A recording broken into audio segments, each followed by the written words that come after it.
नमस्कार जोहार, आप लोग का अल्फा इसमें स्वागत है। आइए आज हम लोग करते हैं झारखंड के साहित्य एवं साहित्यकार। देखेंगे आज के झारखंड के साहित्य एवं साहित्यकार को देखेंगे कौन कौन सा साहित्यकार हैं। तो आरंभ करते हैं। पहला बोलता है झारखंड में क्षेत्रीय भाषा कितना है? 9। झारखंड में 9 क्षेत्रीय भाषा है और इन क्षेत्रीय भाषा क्या किया गया है? 2 भागों में बांट दिया गया है। कौन कौन भाग में? एक इस तरह करके बांट दिया गया। एक तरफ सदानी रखा गया है, सदानी भाषा, और एक तरह जनजातीय भाषा रखा गया है। तो देखते हैं पहला सदानी भाषा में कौन कौन है। तो सदानी भाषा में पहला नागपुरी, खोरठा, कुरमाली और पंचपरगनिया। ये 4 गो भाषा है। कितना? 4 भाषा सदानी में। 4 भाषा सदानी में है। उसमें नागपुरी, खोरठा, कुरमाली और पंचपरगनिया को सदानी में रखा गया है। और बाकी कितना बचा? 4 बचा।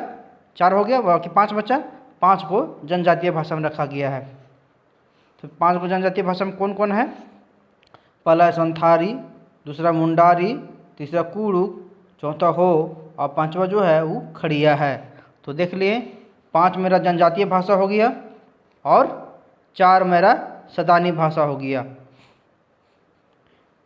ये मेरा 4 सदानी भाषा हो गया और 5 मेरा जनजातीय भाषा। सदानी में हो गया नागपुरी, खोरठा, कुरमाली, पंचपरगनिया, और जनजातीय में हो गया संथाली, मुंडारी, कुड़ुक, हो और खड़िया।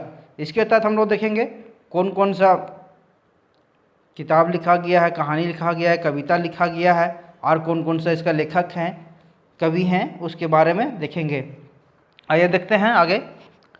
भाषा समूह के आधार पर भाषाओं का वर्गीकरण। भाषा समूह के आधार पर जो झारखंड के जो भाषा हैं उसे 3 भागों में बांटा गया है। देखते हैं कौन कौन से भाग में बांटा गया है। पहला है आर्य भाषा समूह। आर्य भाषा समूह में कौन कौन आता है? कौन कौन सा भाषा आर्य भाषा समूह में है? देखिए, पहला है नागपुरी, खोरठा, कुरमाली और पंचपरगनिया। ये जो 4 भाषा है ये आर्य भाषा प्रमुख है। ठीक है, आर्य भाषा परिवार का है। तो कौन को पूछ देगा आर्य भाषा परिवार के कौन कौन से भाषाएं हैं? तो आर्य भाषा परिवार की ये 4 गो भाषा है। नागपुरी, खोरठा, कुरमाली, पंचपरगनिया, ये चारों जो है वो आर्य भाषा परिवार की भाषा है। नेक्स्ट है द्रविड़ भाषा परिवार। द्रविड़ में कौन कौन आता है? कुड़ुक आता है, जिसे उरांव कहते हैं। उराव लोग जो कुड़ुक बोलता है वो उरांव कुड़ुक हो गया। और तीसरा हो गया उप भाषा ग्रुप में मालतो है और गोंडी है। ये सब भी द्रविड़ भाषा ग्रुप में ही आता है, मालतो। नेक्स्ट है ऑस्ट्रिक भाषा समूह में। ऑस्ट्रिक भाषा परिवार में कौन कौन सी भाषा है? संथाली, मुंडारी, हो, खेरवारी और खड़िया। ये सब भाषा क्या है? ये ऑस्ट्रिक भाषा परिवार समूह से है। ठीक है, तो द्रविड़ भाषा में देख लिए कुड़ुक। मेन द्रविड़ भाषा में कुड़ुक ही है, क्योंकि कुड़ुक ही एकमात्र भाषा है जो दक्षिण भारत की भाषाओं से मिलता है। तमिल, तेलुगु जो सब भाषा है वो सबसे मात्र एक यही भाषा है, कुड़ुक ही है जो मिलता है। इसलिए द्रविड़ भाषा, द्रविड़ भाषा से ली दक्षिण में जो भी भाषा बोला जाता है वो द्रविड़ से लिखी भाषा है। ठीक है, तो आगे बढ़ते हैं। तो देख लिया ऑस्ट्रिक भाषा में कौन कौन सा था? संथाली, मुंडारी, हो, खेरवारी और खड़िया।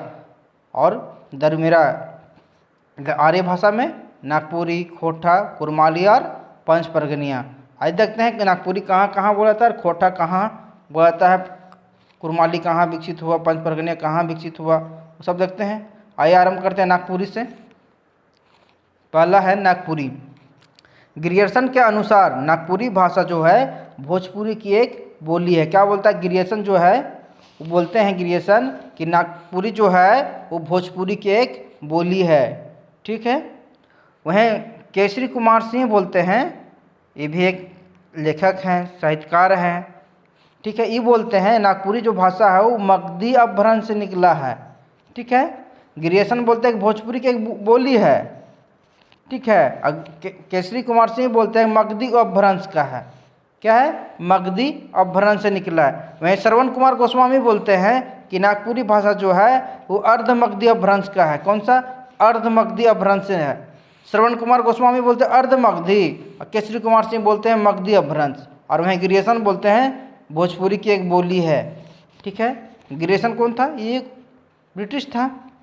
इधर उधर घूमा, देखा, सर्च किया, बता दिया कि भोजपुरी की एक बोली है। लेकिन यहाँ हमारे जो झारखंडी है, जो बिहारी लोग हैं, उन लोगों ने बोला कि एक केसरी कुमार सिंह बोले कि मगधी भ्रंश से है, तो श्रवण कुमार गोस्वामी बोलते नहीं, अर्ध मगधी भ्रंश से है। तो आगे देखते हैं कौन कौन सा और है, आगे बढ़ते हैं। 3 गो मुख था। और बढ़ते हैं। नागपुरी भाषा सादरी या गंवारी के नाम से भी जाना जाता है। नागपुरी भाषा को बोला जाता है सादरी। आप लोग सुनते होंगे, बोलते हैं सादरी गाना, सर्च मारिएगा भी यूट्यूब में सादरी गाना तो नागपुरी गाना ही निकलेगा, तो बोलते हैं सादरी। ठीक है, सादरी या गंवारी, जो गाँव तरफ बोला जाता है उसे गंवारी बोल दिया, सादरी।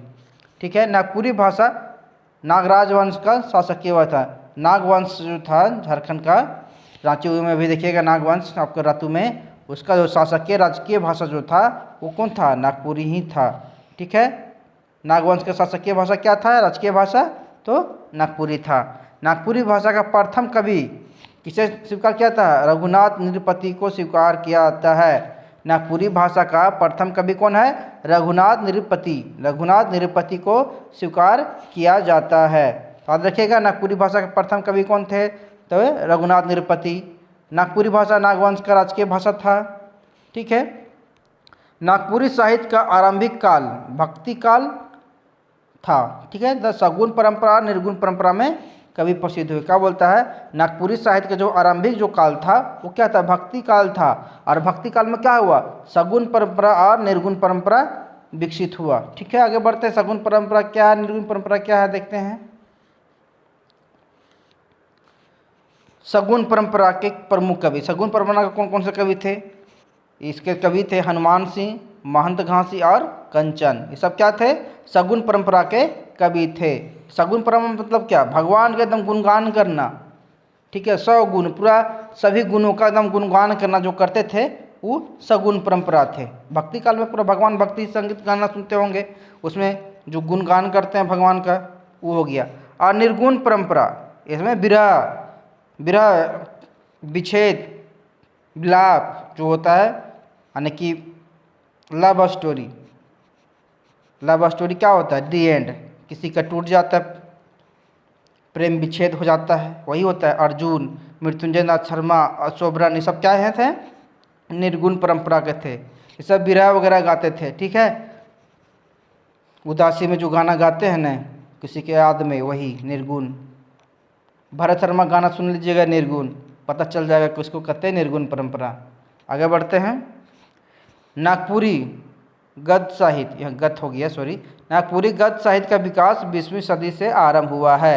ठीक है, नागपुरी जो गद्य साहित्य है उसका आरंभ कब हुआ, 20वीं सदी से आरंभ हुआ। ठीक है, तथा नागपुरी भाषा का प्रथम व्याकरण विटली द्वारा लिखा गया। नागपुरी भाषा का प्रथम व्याकरण किसके द्वारा लिखा गया, तो विटली द्वारा लिखा गया था। ठीक है, नागपुरी भाषा के प्रमुख रचना, कौन कौन सा नागपुरी भाषा की प्रमुख रचना है, the grammar of Nagpuria Sadani language. कौन सा है, the grammar of Nagpuria Sadani language, वही विटली द्वारा लिखा गया था। ठीक है, कौन सा, grammar of Nagpuria Sadani language. ठीक, नागपुरी भाषा का प्रथम व्याकरण विटली द्वारा लिखा गया था। ठीक, यहाँ बोल रहा है grammar of Nagpuria Sadani language, इसका कौन लिखा है, तो फादर कॉनरॉड बुक्का डट द्वारा लिखा गया था। तो grammar of the Nagpuria Sadani language किसके द्वारा लिखा गया, तो लिखा गया है फादर कॉनरॉड बुक्का डट द्वारा लिखा गया है, grammar of the Nagpuria Sadani language. उसके बाद एक और है language handbook of Sadani, language handbook of Sadani, इसके लेखक हैं फादर हेनरी फ्लॉड द्वारा लिखा गया था। ठीक है, फादर हेनरी फ्लॉड द्वारा लिखा गया था, कौन सा, लैंग्वेज हैंडबुक ऑफ सदानी। उसके बाद है नागवंशावली। नागवंशावली किसके द्वारा लिखा गया, बेनीराम महाथा द्वारा लिखा गया। नागवंशावली लिखा गया किसके द्वारा, बेनीराम महाथा द्वारा। ठीक, उसके बाद कंचन, कंचन है एक लेखक, बोले थे ना ये किसके, सगुन परंपरा के थे लेखक। इन्होंने क्या क्या लिखा है, घासीराम, सुदामा चरित, कृष्ण चरित, लंका कांड, ये सब किनके द्वारा लिखा गया, कंचन द्वारा लिखा गया। घासीराम, सुदामा चरित, कृष्ण चरित, लंका चरित, जितना आ जाएगा तो याद रखिएगा कंचन। उसके बाद है कांटी, ये क्या है, ये भी एक है शायद है। किसके द्वारा लिखा गया? बीपी केसरी द्वारा लिखा गया है कांटी। थोड़ा सा याद रखिएगा, बीबीआई है, बीपी केसरी द्वारा लिखा गया है कांटी। ठीक है। श्रवण कुमार गोस्वामी, तो जानते ही होंगे श्रवण कुमार गोस्वामी क्या बोले थे। ये लिखे हैं सेवा और नौकरी, तेतर और छाँव। तेतर की छाँ लिखे हैं, तेतर की छाँ और सेवा और नौकरी, ये दो गो लिखे हैं। कौन? श्रवण कुमार गोस्वामी की रचना है। बताएं प्रफुल्ल कुमार राय का एक रचना है सोनझर। पूछ देगा सोनझर किसकी रचना है? तो प्रफुल्ल कुमार राय की रचना है सोनझर। ठीक है। उसके बाद है ईश्वरी प्रसाद सिंह, इनकी कौन सा रचना है? काका कर कहनी। काका कर कहनी मतलब चचा कहानी कह। ठीक ना। काली कुमार सुमन, काली कुमार सुमन में भी लिखे हैं खुखड़ी रुगड़ा, मतलब जो हम लोग खुखड़ी, जो खुखड़ी कहते हैं ना, खुखड़ी जंगल से जो निकालते हैं वही खुखड़ी, वो हो गया। जैसे खुखड़ी में कौन कौन सा? टेकनास, उबेर, वही खुखड़ी। और रुगड़ा मतलब फुटको, तो वही खुखड़ी और रुगड़ा काली कुमार सुमन द्वारा लिखा गया है। ठीक है। नेक्स्ट है योगेंद्र नाथ तिवारी। योगेंद्र नाथ तिवारी क्या किए हैं? 1961 में नागपुरी नामक पत्रिका का संपादन किया। इन्होंने 1961 में नागपुरी एगो नाम के पत्रिका का संपादन किया। ठीक है। 1961 में कौन? योगेंद्र नाथ तिवारी ने। फिर 1964 में क्या करते हैं योगेंद्र नाथ तिवारी? नागपुरी महीनवारी कागज नामक के एगो फिर पत्रिका का संपादन करते हैं। क्या नाम है फिर इसका? नागपुरी महीनवारी। 1961 में नागपुरी नामक पत्रिका, नागपुरी पत्रिका निकालते हैं। 1964 में नागपुरी महीनवारी कागज नाम का पत्रिका निकालते हैं। ठीक है। आगे बढ़ते हैं। लक्ष्मी नारायण क्या करते हैं? 1966 में नागपुरिया समाचार प्रकाशित करते हैं। कौन सा? नागपुरिया समाचार 1964 में। तो देख लिए योगेंद्र नाथ तिवारी हो गया नागपुरी पहले पत्रिका निकाले 61 में, फिर 64 में निकाले नागपुरी महीनवारी कागज, और लक्ष्मी नारायण लिखते हैं। फिर लक्ष्मी नारायण यहाँ आते हैं 1966 में और निकालते हैं क्या? समाचार पत्र निकालते हैं, अखबार, पेपर, नागपुरिया समाचार प्रकाशित करते हैं। ठीक है। आगे बढ़ते हैं। बीपी केसरी, बीपी केसरी क्या है? ये भी तो बहुत महत्वपूर्ण है। जय झारखंड नामक समाचार पत्र 1971 से संपादित इन्होंने आरंभ किया। कौन सा? जय झारखंड पत्रिका। जय झारखंड पत्रिका का संपादन किसने किया? तो बीपी केसरी। लक्ष्मी नारायण ने किसका? नागपुरिया समाचार पत्र का। और बीपी केसरी किसका किए? तो जय झारखंड। ठीक है। जय झारखंड नामक पत्रिका का समाचार पत्रिका का 1971 में आरंभ किए। कौन? बीपी केसरी। रामजीत सेनापति शंखनाद आरंभ किए 1971 में। ठीक है। रामजीत सेनापति आरंभ किए शंखनाद नाम का पत्रिका 1977 में। बीपी केसरी 1971 में जय झारखंड नाम के। लक्ष्मी नारायण 1966 में नागपुरिया समाचार के नाम से। आगे बढ़ते हैं।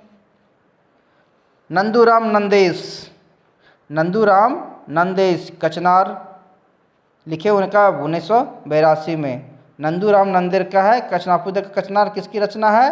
तो नंदूराम नंदेश की है। ठीक है। ईश्वरी प्रसाद इन्होंने लिखा डहर, कब? 1982 में। तो 1982 में दो का आया, कचनार और डहर, दो आया। कचनार को लिखा कौन है? नंदूराम नंदेश। ईश्वरी प्रसाद किसके लिखे हैं? डहर को। नेक्स्ट है राजकुमार तिवारी। ठीक है। राजकुमार तिवारी ये क्या है? संगम स्मारिका लिखे हैं। नागपुरी कला संगम की पत्रिका, संगम स्मारिका नाम का एगो पत्रिका निकाले। कौन? राजकुमार तिवारी द्वारा निकाला गया। ये नागपुरी कला संगम की पत्रिका है। पूछ देगा संगम स्मारिका क्या है? तो ये पत्रिका है, किसके द्वारा प्रकाशित किया गया? नागपुरी कला संगम के द्वारा। ठीक है। इसका जो संपादक कौन है? राजकुमार तिवारी है। तो देख लिए। अब आते हैं खोटा। खोटा का क्लास आरंभ हम करेंगे फुल डिटेल में जेपीएससी एग्जाम जब हो जाएगा उसके बाद। ठीक है। तो देखते हैं हम लोग क्या जेपीएससी में पूछा है। पहला है ए.के. झा के अनुसार खोटा खरोष्ठी से बना है। खोटा का विकास कैसे कैसे हुआ वो सब देखेंगे हम लोग जेपीएससी परीक्षा होने के बाद। तब तक अभी देख लेते जो इम्पोर्टेंट है साहित्य से क्या क्या है। ए.के. झा मतलब ए.के. झा पूरा नाम क्या है? आप लोग ए.के. झा पढ़ते हैं। इनका नाम है अजीत कुमार झा। ठीक है। ये एक मौसम वैज्ञानिक भी थे। ठीक है। रांची दूरदर्शन में मौसम विभाग जितना समाचार होता था उसे प्रकाशित करते थे। और ये क्या थे? एक वामपंथी थे। ये देवी देवताओं में विश्वास नहीं करते थे, कट्टर विरोधी थे। आज है फुल डिटेल बताएंगे जब खोटा आरंभ करेंगे जेएसएससी के लिए उसके बाद। ठीक है, तो एक झा के अनुसार खोटा किससे बना?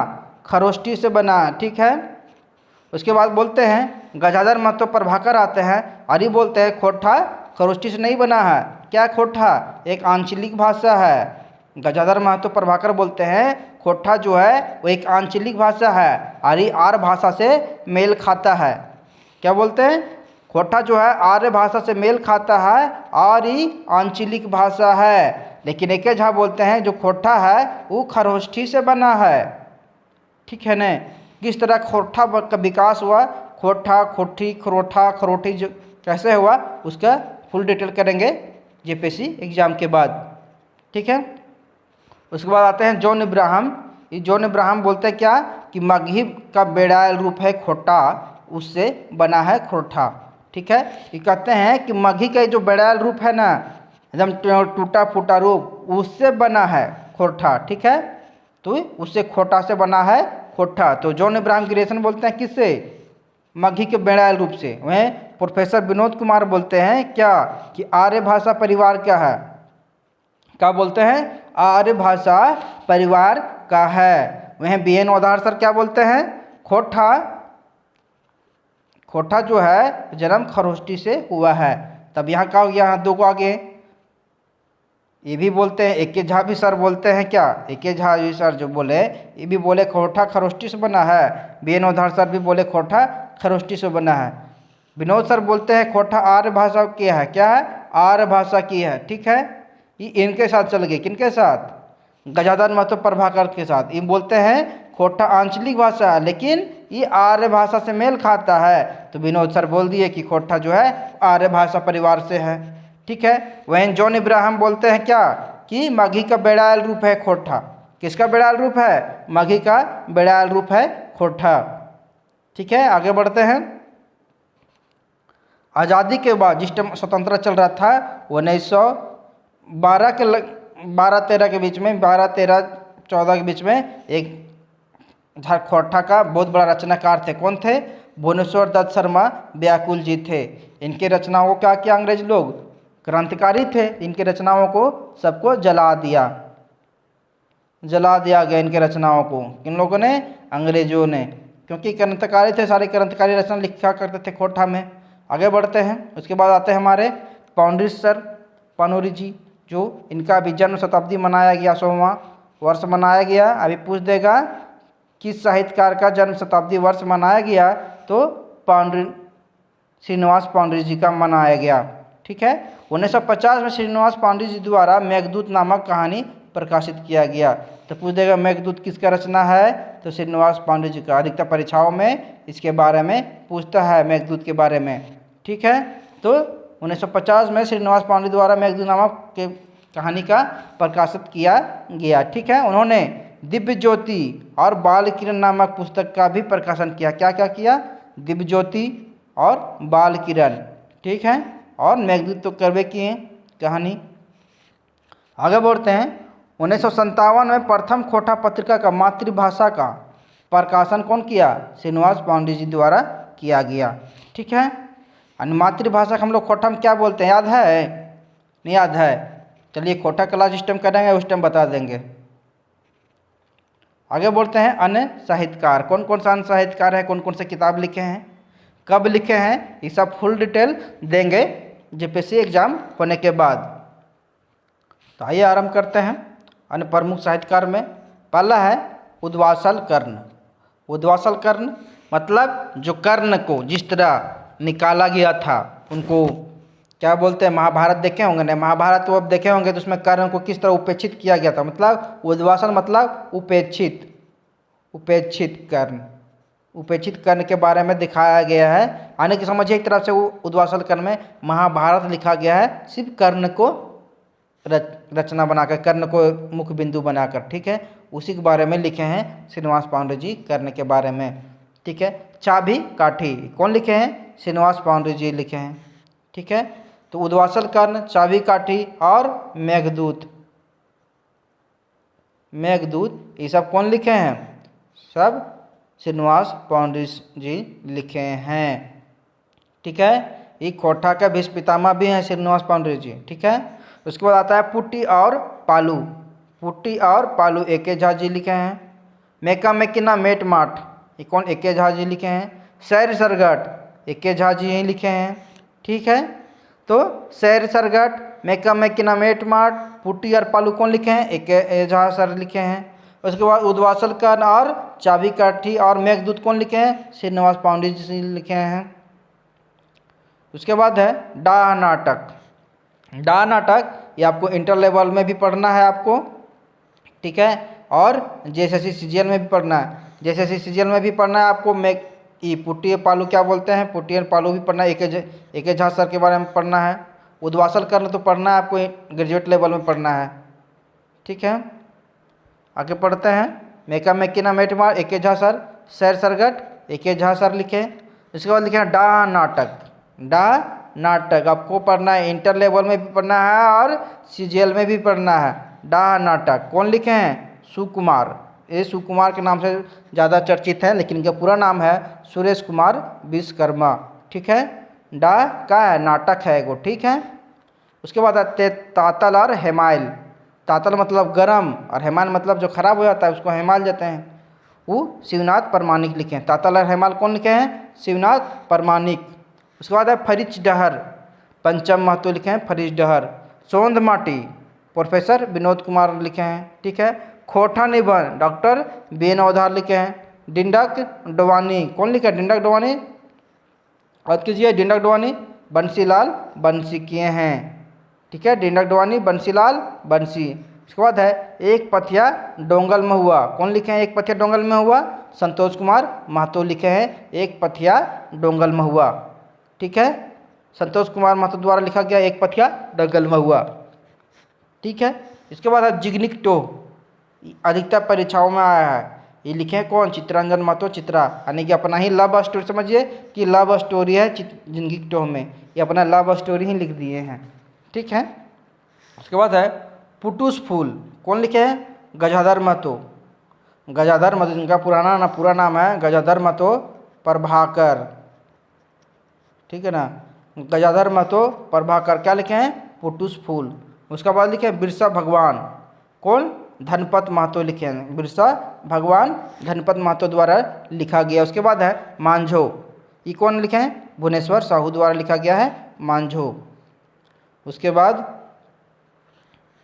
धर्म करम, ये कौन लिखे हैं, दिनेश कुमार दिनमणि सर लिखे हैं धर्म करम। उसके बाद है सोंध माटी टाव, सोंध माटी टाव, सो एक है सोंध माटी, एक कौन है, एक है सोंध माटी। देखिए यहाँ पे सोंध माटी बताए थे, यहाँ पे आपको सोंध माटी, सोंध माटी प्रोफेसर विनोद कुमार, प्रोफेसर विनोद कुमार सोंध माटी और बीएन ओदार सर दोनों दोस्त ही हैं।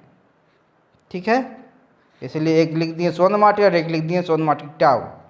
ठीक है, बीएन ओदार आप लोग सुनते होंगे बीएन ओदार, लेकिन इनका पूरा नाम है भोगनाथ ओहदार। ठीक है, इनका पूरा नाम है भोगनाथ ओहदार। ठीक है, उड़ गलक फुलवा रह गलक बांस, जो थोड़ा चर्चित है गोविंद कुमार महतो जंगली, इनका उपनाम है जंगली, जंगली के नाम से ही थोड़ा जाने जाते हैं। ठीक है, इनको कौन लिखा है, उड़ गलक फुलवा रह गलक बांस, तो गोविंद महतो या उर्फ जंगली द्वारा लिखा गया है उड़ गलक फुलवा रह गलक बांस। उसके बाद है आते हैं पत्रिका, कौन पत्रिका कब कब संपादित हुआ था, उसको एक लाइन से सरिया दिए हैं। मातृभाषा लिखा है कौन, श्रीनिवास पांडे जी लिखा है क्या, 1957 में। उसके बाद आया लुआठी पत्रिका, गिरधारी गोस्वामी द्वारा लिखा गया 1999 में। उसके बाद सहिया पत्रिका का आरंभ हुआ 2000 में, उस कौन लिखे, अनिल गोस्वामी द्वारा लिखा गया सहिया पत्रिका। उसके बाद तितकी पत्रिका का आरंभ किया गया विनोद ओदार सर द्वारा। ठीक है, आरंभ में विनोद ओदार सर पढ़ाते हैं भी कोठा। ठीक है, तो बीएन ओहदार सर लिखे तितकी।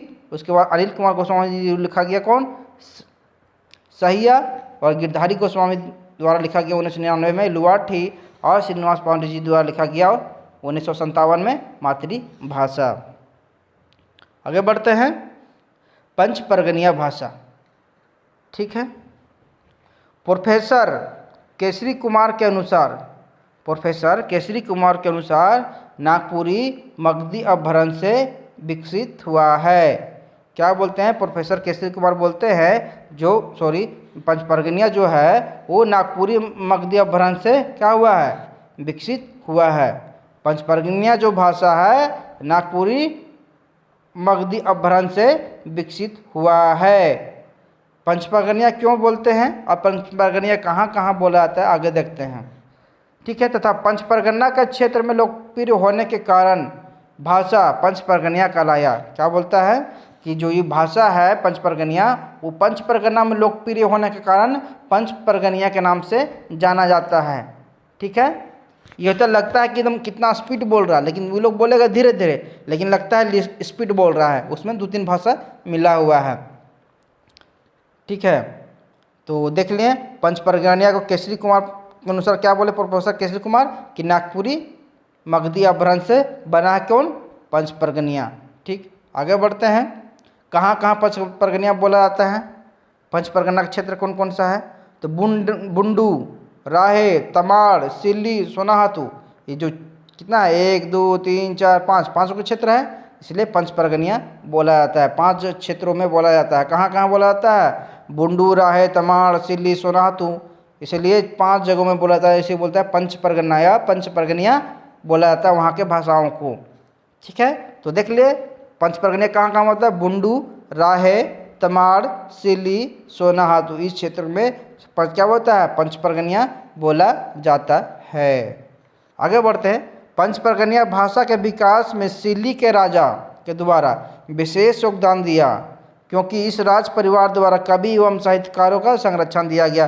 पूछ देगा कि पंचपरगनिया क्षेत्र के विकास में, पंचपरगनिया भाषा के विकास में कहाँ के राजा द्वारा विशेष योगदान दिया गया, संरक्षण दिया गया, तो सिल्ली के राजा द्वारा पंचपरगना क्षेत्र का क्या बोलते हैं, भाषा का विकास के लिए संरक्षण दिया गया। ठीक है, ठीक है, किसको किसको संरक्षण दिए थे, कवि एवं साहित्यकारों को संरक्षण दिए कौन, तो सिल्ली के राजा द्वारा दिया गया। किस लिए, पंचपरगनिया भाषा के विकास के लिए। ठीक है, उसके बाद है इस राज परिवार में विनोदिया कवि एक है, वहाँ के राज परिवार के हैं विनोदिया, विनोद कुमार सिंह उनको नाम से जाते हैं, विनोद कुमार सिंह, विनोद कुमार सिंह। ठीक है, लेकिन ये विनोदिया के नाम से लिखा करते थे, इसलिए इनकी रचनाओं में विनोदिया बहुत जगह मिलता है। तो ये विनोदिया कवि जिनका मूल नाम था विनोद कुमार सिंह था, को पंचपरगनिया भाषा का प्रथम क्या शिष्ट कवि माना जाता है। क्या पूछ देगा, पंचपरगनिया का प्रथम शिष्ट कवि कौन है, तो है विनोदिया या विनोद कुमार सिंह। ठीक है, आगे बढ़ते हैं। शिष्ट साहित्य में क्या बोलते हैं, शिष्ट साहित्य में वे लोक साहित्य जो सिर्फ जनश्रुतियों से यहाँ अलग हो गया है, वो एक साथ होगा, जनश्रुतियों के रूप में विद्यमान हो, लेकिन जब उन्हें लिपिबद्ध किया जाता है तो इन लोकगीतों को अज्ञात कवियों के जगह क्षेत्रीय लोगों द्वारा लोकगीतों एवं कथाओं के रूप में लिपिबद्ध किया जाता है। क्या बोलता है, शिष्ट साहित्य वे लोक साहित्य जो सिर्फ जनश्रुतियों से यानी सुना हुआ से विद्यमान हो, रूप में विद्यमान होता है, यानी सब सुनते सुनते आगे बढ़ते जाता है। ठीक है, आगे बढ़ते हैं। और क्या बोलते हैं, वहाँ के क्षेत्रीय कवि द्वारा इसका गुणगान किया जाता है, गाया जाता है कथाओं के रूप में।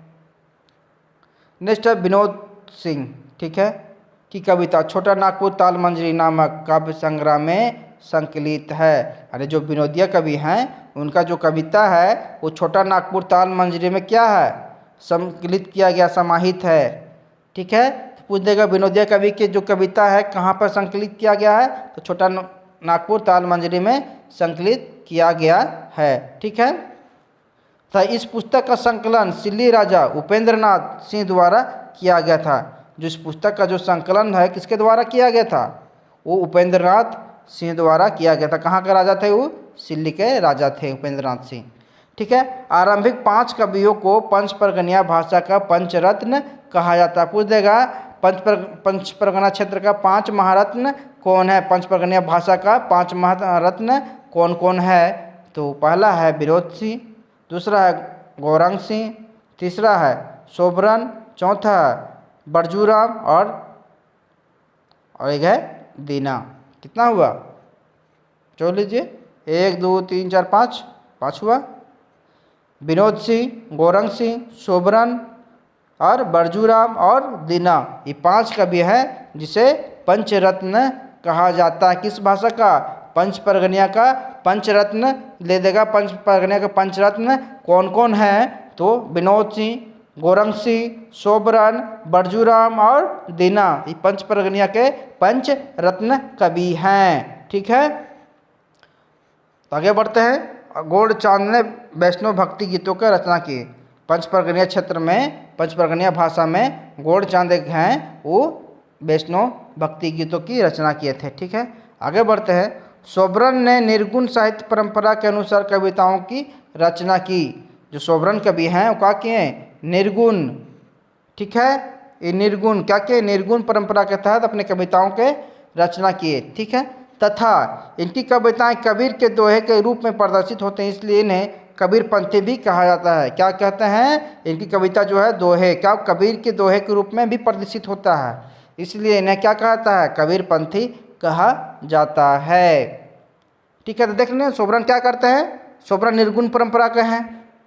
ठीक है, अपने जो कविता जो लिखते हैं कबीर के दोहे के समरूप लिखे हैं, इसलिए इन्हें क्या कहा जाता है? कबीर पंथी कहा जाता है। बोल देगा किस पंच परगनिया कवि को कबीर पंथी कहा जाता है? तो सोबरन को क्या कहा जाता है? निर्गुण पंथी थे, इसलिए कबीर पंथी कहा जाता है। कबीर के दोहे के इनका स्वरूप प्रदर्शित होता है। आगे बढ़ते हैं। नेक्स्ट है आदि झूमर। आदि झूमर जो संगीत है 1956 में पंच परगनिया भाषा का प्रथम प्रकाशित पुस्तक है।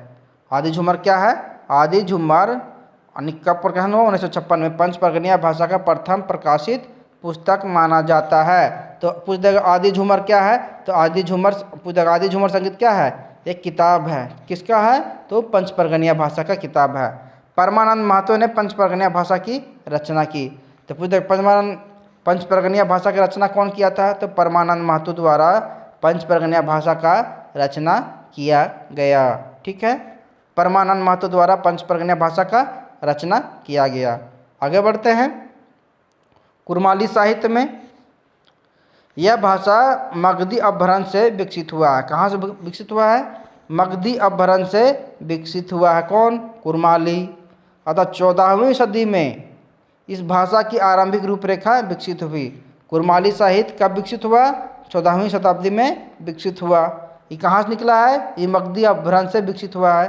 कुरमाली कहाँ से विकसित हुआ? तो मगधी अपभ्रंश से विकसित हुआ। कब? 14वीं सदी में इस भाषा का आरंभिक रूपरेखा विकसित हुआ। उसके बाद है यह साहित्य गद्य रूप में भी और पद रूप में है। कौन कौन सा? गद्य रूप और पद रूप में है। जो कुरमाली साहित्य है गद्य और पद दोनों रूप में है। ठीक है, पहला है लोकक और दूसरा है लोकगीत। लोकक और लोकगीत है दूसरा। आगे बढ़ते हैं। चंडीदास इस भाषा का प्रथम लोक कवि थे। कौन थे?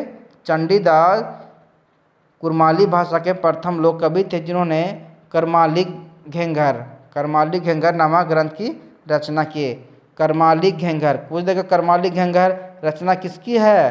तो चंडीदास की करमाली घेंघर है। क्या है? ये कुरमाली के प्रथम लोकप्रिय कवि हैं। इन्होंने करमाली घेंघर नामक ग्रंथ की रचना की। कौन? चंडीदास द्वारा क्या किया? करमाली घेंघर का रचना किया गया था। ये कुरमाली भाषा के क्या थे? लोकप्रिय कवि हैं। आगे बढ़ते हैं। विनोद सिंह गोरांगिया कुरमाली भाषा का सूर कहा जाता है। विनोद सिंह गोरांगिया को कुरमाली भाषा का क्या कहा जाता है? सूर कहा जाता है। तथा इनके आदि झूमर संगीत नामक ग्रंथ को संकलित किया गया है। इनके आदि झूमर संगीत को क्या किया गया है? ग्रंथ को संकलित किया गया है। कुरमाली भाषा का प्रथम शोध कौन किया? नंदकिशोर सिंह ने किया था। जब कुरमाली भाषा पर प्रथम जो शोध हुआ था किसके द्वारा किया गया था? नंदकिशोर सिंह द्वारा किया गया था। कब? 1957-58 में किया गया था। कहाँ? इसका क्या था विषय? छोटा नागपुर के कुरमाली लोकगीतों का अध्ययन। जब ये शोध किए थे तो इनका शोध का विषय था छोटा नागपुर के कुरमाली लोकगीतों का अध्ययन। छोटा नागपुर के कुरमाली लोकगीतों का अध्ययन नाम से 1957-58 में कौन के शोध किए? कौन? नंदकिशोर सिंह द्वारा शोध किया गया था पहली बार। ठीक है, पूरे कुरमाली भाषा का पहली बार शोध किसने किया? नंदकिशोर महतो ने किया। कब? 1957-58 में। किस नाम से? तो छोटा नागपुर के कुरमाली लोकगीतों का अध्ययन के नाम से। ठीक है, आगे बढ़ते हैं। कुरमाली भाषा के अन्य प्रमुख पुस्तक देख लेते हैं कौन कौन सा है। आदि झूमर संगीत राजा उपेंद्र नाथ सिंह द्वारा 1956 में संकलित किया गया था किनका?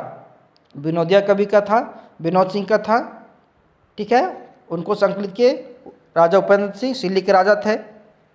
ठीक, उसके बाद है कुरमाली भाषा तत्व। कुरमाली भाषा तत्व खुदीराम महतो द्वारा। कर्म गीत, उसके बाद है कर्मा गीत। ठीक है, कर्मा गीत बुद्धू महतो द्वारा 1850 में। नेठापाला निरंजन महतो द्वारा 1921 में।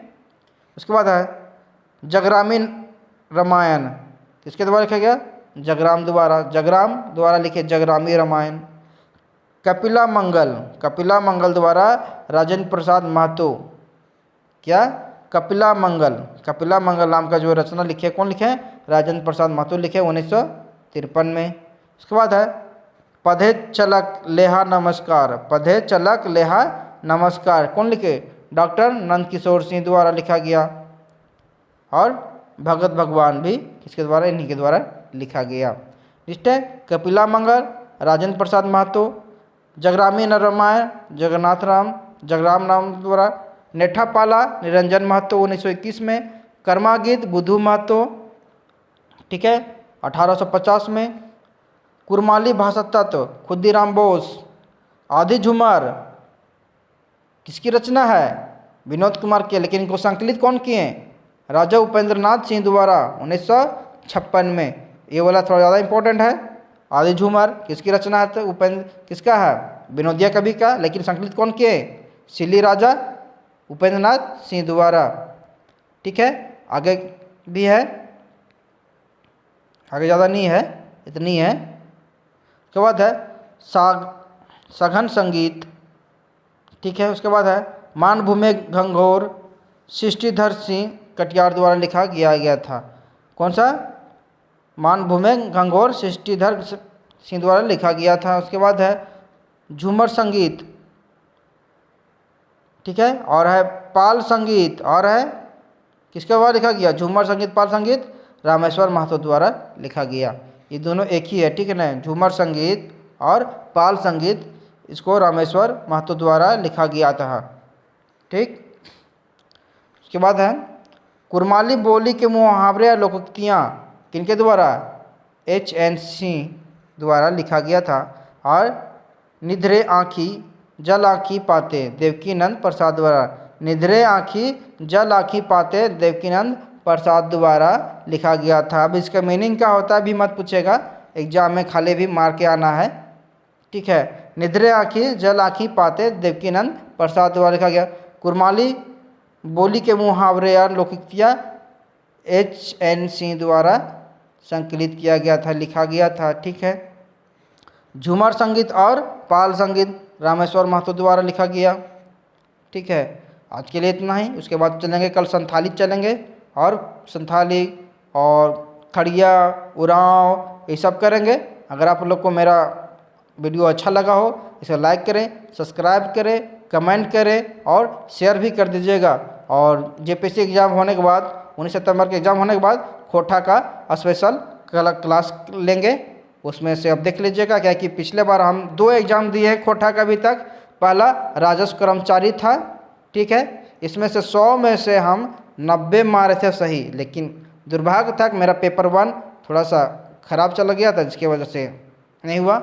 और दूसरा एग्ज़ाम जो हम दिए वो दिए थे हम किसका? बस ऐसे ही टेम्प्रोरी बैठ गए थे। उसका क्या था? एक्साइज ड्यूटी वाला। तो जो एग्ज़ाम था एक्स्ट्रा ड्यूटी, उसमें से 50 प्रश्न था, उसमें 50 में से 47 सही मारे थे। अब मेरा एरिया के जितना लड़का लोग थे वो लोग को जब फर्स्ट पेपर होने के बाद जो ब्रेक हुआ था 2 घंटा का, तो वो लोग खोटा कुछ नहीं जानते थे। वो लोग को हम अपना नोट्स लेके 2 घंटा वो लोग को रगड़ के दम रटवाए, और वो सब मार्क आया था 50 में से 35 मारा था कोई, तो कोई 40 मारा था। 2 घंटा में ही मार दिया था रगड़ के। तो ठीक है, तो इसके बाद लेंगे खोटा क्लास करेंगे। तब तक के लिए जय झारखंड।